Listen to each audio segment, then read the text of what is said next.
പാലക്കാട് വാളയാറിൽ 1 കോടി രൂപയുടെ ഹാഷ് ഷോയിലുമായി യുവാവ് പിടിയിൽ. സുൽത്താൻ ബത്തേരി സ്വദേശി അജിത് കുമാറാണ് എക്സൈസ് പരിശോധനയിൽ പിടിയിലായത്. ഇക്ബാൽ അറക്കൽ നൽകും വിശദാംശങ്ങൾ. ഇക്ബാൽ പറയൂ.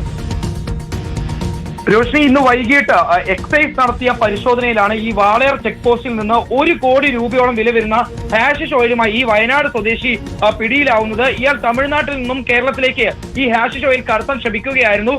ഇയാളെ സംശയം തോന്നി ഉദ്യോഗസ്ഥർ പരിശോധിക്കുകയും ഇയാളുടെ ബാഗിൽ നിന്നാണ് ഇത്തരത്തിൽ ഈ 1 കിലോ 180 ഗ്രാം ഹാഷിഷ് ഓയിൽ പിടികൂടുന്നത്. ഇയാളെ ചോദ്യം ചെയ്തതിൽ നിന്ന് സേലം റെയിൽവേ സ്റ്റേഷൻ പരിസരത്ത് നിന്നാണ് ഹാഷിഷ് ഓയിൽ ലഭിച്ചതെന്നാണ് ഇയാൾ ഉദ്യോഗസ്ഥർക്ക് നൽകിയിട്ടുള്ള മൊഴി. മാത്രമല്ല, എറണാകുളത്തേക്ക് ഈ ലഹരി മരുന്ന് കടത്താനായിരുന്നു ശ്രമം. അവിടേക്ക് എത്തിച്ച് മൊത്ത വിൽപ്പനക്കാർക്ക് നൽകാനുള്ളതായിരുന്നു ഇയാളുടെ ശ്രമം എന്നും ഇപ്പോൾ എക്സൈസ് ഉദ്യോഗസ്ഥർ മനസ്സിലാക്കിയിട്ടുണ്ട്. ഏതായാലും ഇയാളെ കൂടുതൽ ചോദ്യം ചെയ്ത് മറ്റ് നടപടികൾ സ്വീകരിക്കുമെന്നാണ് ഇപ്പോൾ ഉദ്യോഗസ്ഥർ അറിയിക്കുകയും ചെയ്തിട്ടുള്ളത്.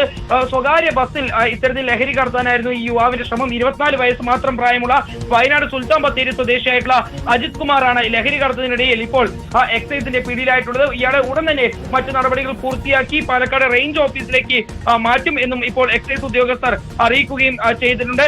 സേലം റെയിൽവേ സ്റ്റേഷനിൽ വെച്ച് ഹിന്ദി സംസാരിക്കുന്ന ഒരാളിൽ നിന്നാണ് ഹാഷിഷ് ഓയിൽ വാങ്ങിയതെന്ന് മാത്രമാണ് ഇപ്പോൾ ഇയാൾ ഉദ്യോഗസ്ഥർക്ക് നൽകിയിട്ടുള്ള വിവരം എന്ന് പറയുന്നത്. എറണാകുളത്തേക്കായിരുന്നു കടത്താൻ ശ്രമം. പക്ഷേ എറണാകുളത്ത് ആർക്കാണ് ഈ മരുന്ന് എത്തിക്കാൻ അല്ലെങ്കിൽ ഈ ലഹരി എത്തിക്കാൻ ഇയാൾ ശ്രമിച്ചതെന്ന് ഉദ്യോഗസ്ഥർക്ക് വിവരം ലഭിച്ചിട്ടുണ്ടെങ്കിലും ഇത് കേന്ദ്രീകരിച്ചുള്ള ഒരു അന്വേഷണം തുടരുമെന്നുള്ളതാണ് എക്സൈസ് ഉദ്യോഗസ്ഥർ അറിയിച്ചിട്ടുള്ളത്. രോഷിനി.